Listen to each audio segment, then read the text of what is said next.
Do they journal? Anyone who looks at your life and thinks they want something similar must fully understand it. Your life has not been easy. When it gets down to becoming not you, but the best versions of themselves, most people want no part of the experience. Folks love to talk shit about what they're going to do and who they want to become. But only a tiny, and I mean small, smattering of folks are willing to do as your father once said. You want to be the boss? You have to pay the cost. Most people claim they do not have the requisite currency when it comes time to pay when the toll is due, to cross the bridge to reach the side where greatness and your best life live. Folks want to avoid the costly terms of being the boss of their lives. Your childhood aside, the route to becoming who you are today, a best-selling award-winning author and acclaimed global public intellectual, has been anything but smooth sailing. Not only isn't it easy being greasy, but it also is challenging being the version of you who you want the world to remember you as when you are no more. Life is hard. Your best life will never be any part of easy. Being who you always imagined being is nothing like smooth sailing with a warm, welcoming summer breeze at your back that most folks assume it to be. If you were to compare your achievements to a nautical excursion, you'd begin by telling anyone who would listen that your journey has been one that required you to sacrifice it all.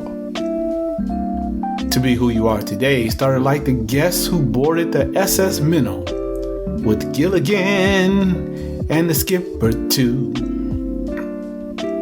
You start exactly like those boarding the charted boat, expecting an instantaneous smooth sailing to the top of the writing and speaking world. Let's say things didn't go at all like you planned.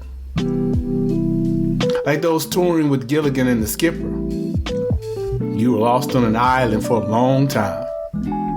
There was no millionaire and his wife, the movie star, the professor and Mary Ann accompanying you. Unlike the cast of Gilligan's Island, you existed alone. No, your journey was more like Tom Hanks in Castaway. Your journey included much alone time and considerable, indescribable, mind-numbing isolation. You didn't even enjoy the company of a handmade volleyball friend, Wilson. That's the rub of seeking your best life. You must do so alone. Nobody can do it for you.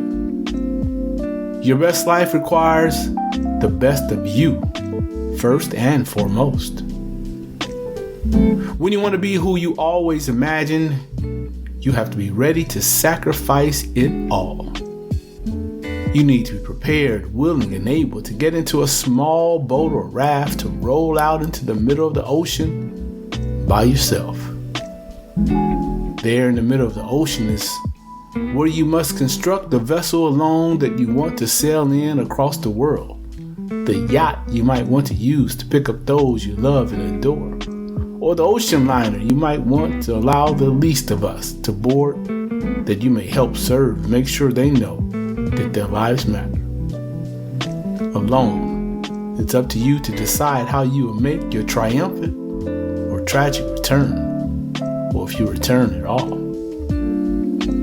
Yes, alone in isolation, you sat for more days than anyone could imagine. Without friends and family, you must sit alone to achieve your audacious hopes and dreams.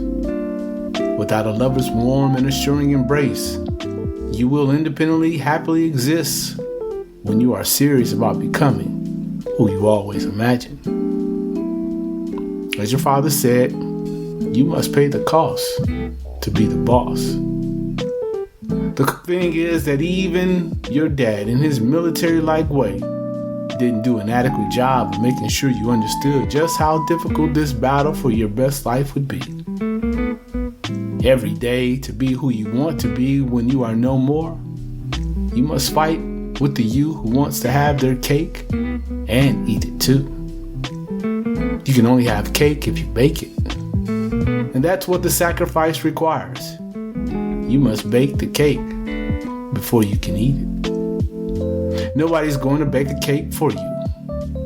Living is the gift you get when you are born. The daily birthday gift, the present of having another chance to be better than yesterday, is not waiting on another to bake a cake for you to eat. If you want to eat cake in this life, you must bake the cake yourself. If you crave the proverbial cake to see your hopes and dreams come to fruition, you must make them, realize them of your own doing. So like the castaway sitting in the middle of the ocean with a raggedy boat, you had to conceive of the life you wanted.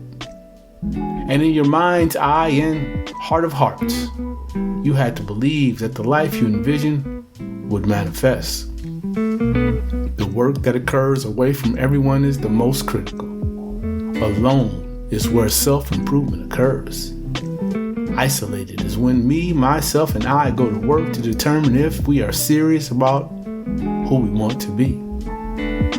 Away from the world, far away from the pretentiousness of the life amongst pompous people, you must be honest with yourself about who you are now and who you will be later.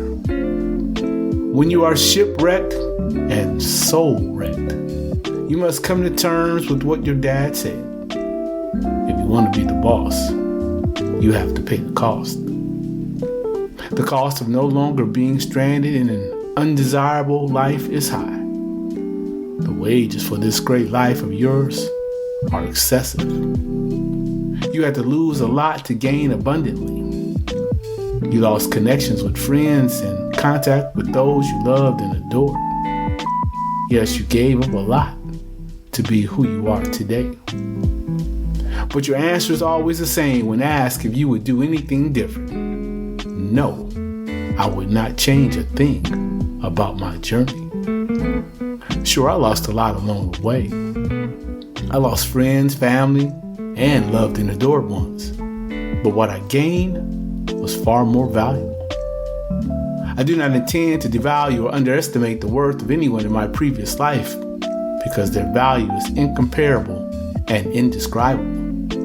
I would not be who I am without those good folks who loved and adored me in the past.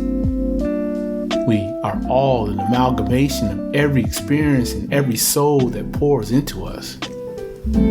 Still, what I got from the isolated journey was the opportunity to be who the Creator designed me to be. I am now someone who, when my time is up, will be able to genuinely say, I left the planet better upon my departure than when I arrived. I can even now say that I did my best to contribute to the greater good at the end of each day. Most notably, as my father instructed, I can say that I paid the cost to be the boss of the life that I always imagined living. Reflect and write. It takes work to become the best version of ourselves. The question is, are you willing to pay the cost to be the best version of you? Will you do what it takes to be the boss of your life, eliminating excuses and distractions? Are you willing to stop letting life happen and do the hard work to bring your dreams to fruition? What sacrifices will you make to become who you always wanted to be? What new habits will you have to build?